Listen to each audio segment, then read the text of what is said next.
Rev up your engines!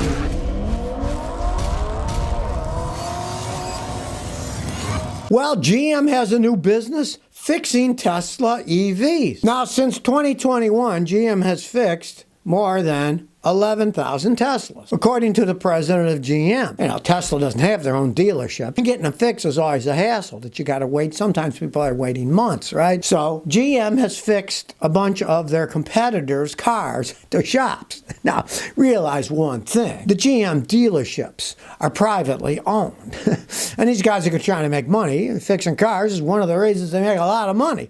So they're working on Tesla cars. They don't say exactly what they've done. Of course, most of it would be out of warranty stuff because, you know, it's a different dealership. I can see problems with this because over the years, I've seen people who take their one model to a different dealership and they didn't really fix it all that well. And it's not like you're taking your car to your dealership to get it fixed where they have the parts in stock, because you go to GM, they got GM parts, right? So I'm assuming that most of these repairs are minor stuff like brakes or tires or something, because, hey, they're not going to be able to get parts for it either. That's the problem with Teslas. If they break, they have a very small amount of replacement parts available. A lot of times you're waiting for them to actually make a part for it. So these 11,000 things they fixed, I'd love to get a breakdown, but of course they'll never give you breakdown what's actually happening. GM is just telling you, oh, here's another revenue stream for us, fixing other companies' cars. And since Tesla doesn't have dealerships, well, yeah, getting your car fixed is a problem. I don't know how well they get fixed at a GM dealership. 11,000 people took their Teslas to GM dealers to get them fixed, and GM's bragging about how it's another revenue stream for them, right? Well, I mean, all the GM dealerships, 11,000 cars that they've done, you know, in a year and a half, that's chicken change. It's more political nonsense they're throwing out. So here's a new revenue stream for GM. We're making money out of it. Come on now. They've worked on 11,000 cars. That isn't squat, right?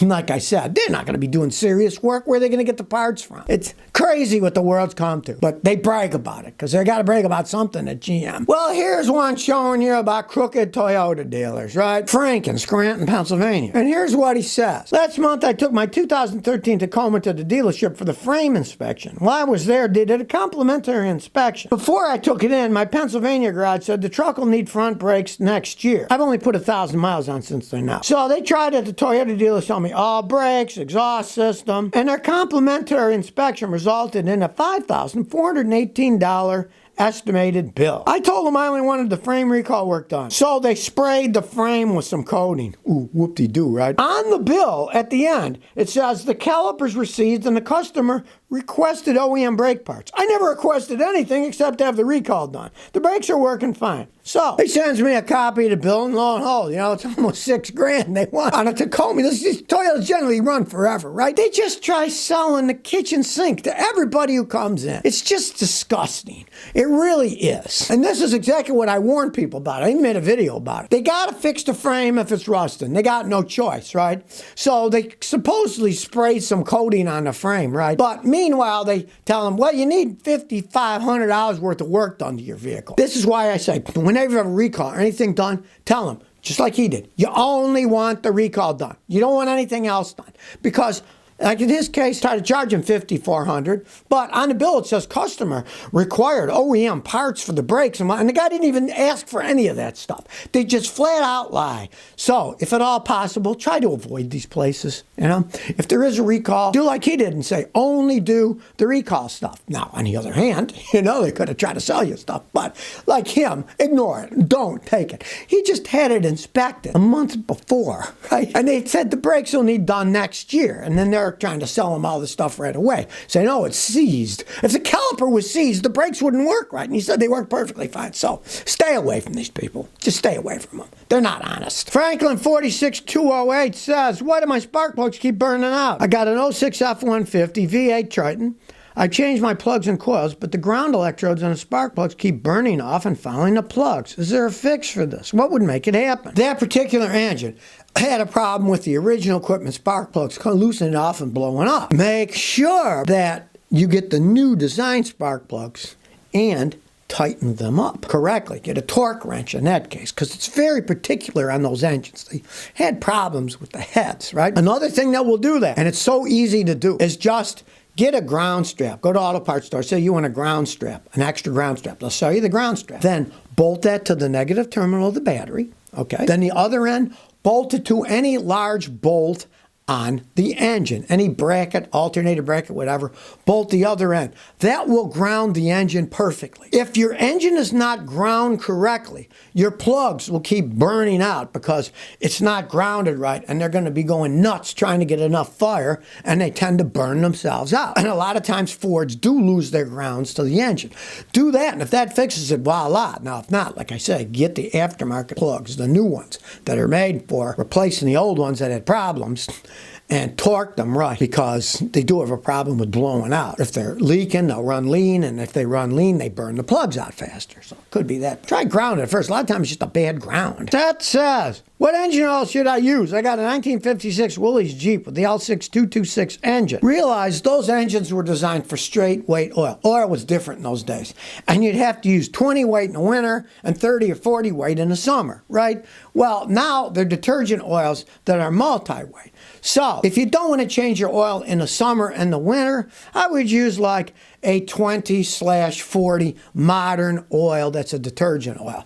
The detergent keeps the dirt in suspension. The problem in those days was they had straight weight oils that were non-detergent, and so they would sludge up. The detergent keeps the sludge from building up. So I would say like a 20/40 oil. I'd use Castrol's a great oil. I'd use that if I were you, because then you could keep the same oil in summer and winter. You wouldn't have to keep changing it around. And the modern oil lubricates better than the older oils anyways. That's just the way that it goes.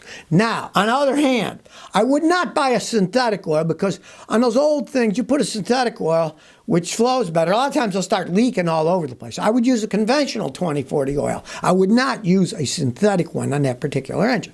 But if you do that, it should be perfectly fine for the whole year. You don't have to worry about changing it in the summer and winter like we used to back in the day. We'd put a heavier oil in the summer so it would lubricate better in heat, and we'd put a lighter one in the winter so it would start up when it was cold. You don't have to worry about that if you put in like a 20/40 modern oil. Mars Mine says, I can't accelerate from a stop. I got a 2016 Toyota Highlander, all-wheel drive. When I come to a stoplight and I accelerate, the RPMs go up, but the car won't move. If I push it a couple of times, it goes, shifts up and down, and then goes normal. I took it to the dealer. They said it didn't have any codes, and they want me to replace the transmission. Unfortunately, it probably is your transmission starting to go out, because when it revs up and doesn't move, that means the transmission is slippy. But what I would advise you, and it's definitely worth a try, is change the transmission fluid and filter. Put in full synthetic fluid that flows better, and put in 1 bottle of Lucas anti-slip additive. And then pray. Maybe it's dirty and the anti-slip will keep it from slipping and it might last longer. It's worth a try, because it's going out now. And if you don't do anything, eventually it won't move at all and you're stuck. If you do that, maybe with the filter clogged and the anti-slip additive, it might last for quite some time longer, because the transmission's very expensive on those things, and sometimes changing the filter and fluid and adding the additive is a worthwhile thing to try with that particular problem. In a normal Toyota, you don't really have to do anything to change the filter and fluid, but yours is starting to slip, so it's got some wear, and a lot of times that anti-slip additive will help it last a few years longer. McMorris55 says, I got an automatic transmission which started slipping after it was flushed. I got a 2014 Toyota FJ Cruiser, 128,000 miles. No problems. Toyota dealer did a flush and change, and it started slipping on the way home. I took it back to the Toyota dealer, and the problem wouldn't show itself. Then they said they redid the flush, and now it seems okay. 2 flushes to get a good one. What is this, the toilet? I should have listened to you and not flushed it. They said they flushed it a second time. You know what I think? And I can just about guarantee you what happened. They're covering their own heinies.